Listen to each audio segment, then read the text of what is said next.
5 وقت کی جو نماز ہے وہ ہم اکٹھی پڑھ سکتے ہیں جیسے رات میں فری ہوئے؟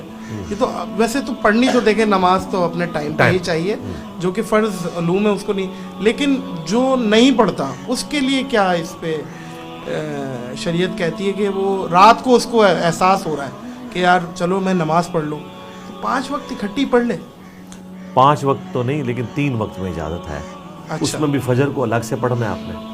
اچھا، فجر نہیں کسی کے ساتھ جمع ہو سکتی، وہ فجر کے وقت۔ صحیح ہے۔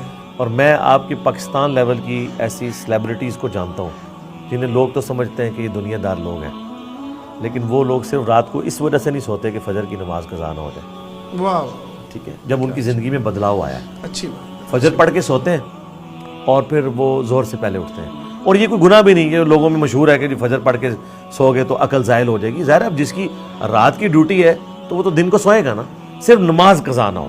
اچھا، زور اثر کو آپ جمع کر سکتے ہیں۔ وہ صحیح مسلم میں اوپر تلے 10 احادیث ہیں کہ نبی علیہ السلام نے بغیر خوف کے، بغیر بارش کے اور بغیر سفر کے مدینہ شریف میں زور اور اثر کی نماز کو جمع کروایا، اور مغرب اور عشاء کو۔ تو ابن عباس سے تابعین نے پوچھا کہ اللہ کے نبی علیہ السلام نے یہ عمل کیوں کیا تھا؟ تو انہوں نے 2 جملے بولے۔ نمبر 1، تاکہ امت کے لیے اس معاملے میں آسانی ہو جائے، اور نمبر 2، کوئی تنگی باقی نہ رہے۔ یہ 2 جملے بولے کہ یہ فیسلٹی تب دی گئی کہ جب آپ کے ساتھ کوئی ایسی کنڈیشن ہے، آپ کے حالات و واقعات ایسے ہیں کہ آپ کے پاس کوئی اور، جس طرح آپ پرائم منسٹر ہیں، آرمی چیف ہیں، یا کسی بڑی مصروف فیکٹری یا کمپنی کا مالک ہے جس کے لیے ٹائم کو مینیج کرنا مشکل ہے، تو وہ نمازوں کو جمع کرے، زور اثر جمع کرے، اس کے بعد مغرب اور عشاء کو جمع کر سکتے ہیں آپ۔ اور اس میں ٹالرنس ہے، جامعہ ترمذی میں تفصیل موجود ہے۔ زہر کا وقت داخل ہونے سے لے کے مغرب تک، اس سے آخری 20 منٹ چھوڑ دیں، وہ ذرا مکروہ وقت ہے۔ کسی بھی وقت 2 نمازیں جمع ہو سکتی ہیں، اور مغرب اور عشاء غروب آفتاب سے لے کے فجر کا وقت داخل ہونے سے پہلے کسی بھی وقت دونوں نمازیں آپ جمع کر سکتے ہیں۔ لیکن یہ نہیں ہو سکتا کہ رات کو ساری نمازیں پڑھیں۔ ہاں، رات کو آپ مغرب اور عشاء جس وقت چاہیں آپ پڑھ لیں، لیکن پڑھنی، لیکن بعض اوقات کوئی ڈاکٹرز ایسے ہیں جیسے آپریشنز میں، ان کے لیے ایک بڑی پرابلم بن جاتی ہے۔ ہاں، وہ بھی ایک کام کر رہے ہیں اور بڑا 6-7 گھنٹے کا بھی ہوتا ہے۔ اس میں پھر اس کا ایک اور سلوشن یہ ہے کہ آپ اگر اپنی زندگی میں آدھا پونا گھنٹہ نکال سکتے ہیں نا، تو مغرب سے آدھا گھنٹہ پہلے آپ زور اثر پڑھیں، اور جیسے مغرب ہو جائے مغرب عشاء پڑھ لیں۔ 4 نمازیں آلموسٹ آپ پونے گھنٹے کے سپین میں اکٹھی کر لیں۔ فجر بہرحال آپ کو الگ پڑھیں۔ اچھا علی بھائی، اکثر ابھی نیوز چلتی ہیں کوئی شرارت۔ اچھا، اس میں ایک اور چیز میں ایڈ کر دوں، وہ اس کے ساتھ ایک سمجھ لیں کمپلیمنٹری ہے، کہ صرف فرض پڑھ لیں وہ کافی ہے۔ جو بزی ہیں، جیسے ڈاکٹر، بزی نہیں، عام بندہ بھی پڑھ سکتا ہے۔ سنت تو ایک نفلی عبادت ہے۔ صحیح ہے۔ اس سنت کا لفظ محدثین اور فقہاء نے ڈیوائز کیا ہے۔ بخاری مسلم میں اسلام کے اندر آپ کو فرض عبادت اور نفلی عبادت ملتی ہے، تیسری کوئی عبادت نہیں ہے۔ صحیح ہے۔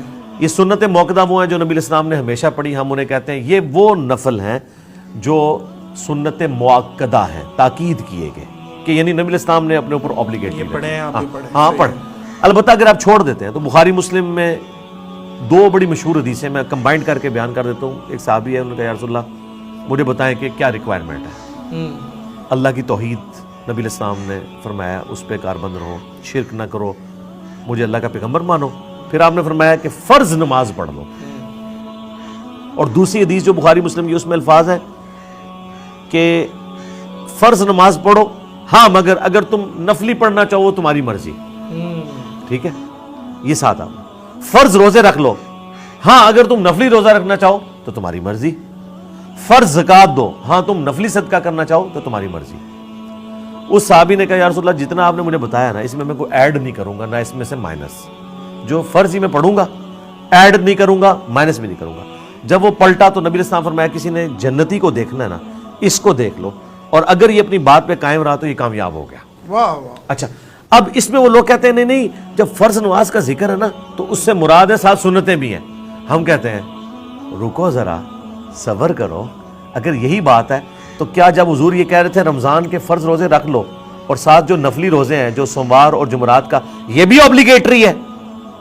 پھر وہ سوچ میں پڑ جاتے ہیں، یہ پکی ہے، اینٹی وینم، الزامی جواب۔ کہتے ہیں نہیں اس کے بغیر بھی رمضان کے روزے قبول ہو جائیں گے۔ یار رمضان کے روزے نفلی روزوں کے بغیر قبول ہو جائیں، اچھا زکوٰۃ آپ خود کہتے ہو یار 2.5% دے دو، اس کے بعد آپ کی مرضی۔ زکوٰۃ بھی 2.5% قبول ہو جائے نفلی زکوٰۃ کے بغیر, روزے بھی نفلی روزوں کے بغیر قبول ہو جائیں, نماز جو ہے وہ نفل کے بغیر قبول نہ ہو, تو یہ صرف انہوں نے صرف عشاء کی 17 رکعتیں بتائی ہیں, حالانکہ دن رات میں ٹوٹل رکعتیں 17 ہیں, 2 فجر کی, 4 ظہر, 4 عصر, 3 مغرب, 4 عشاء. وطر آپ پڑھ لیں ثواب ہے, نہ پڑھے کوئی گناہ نہیں.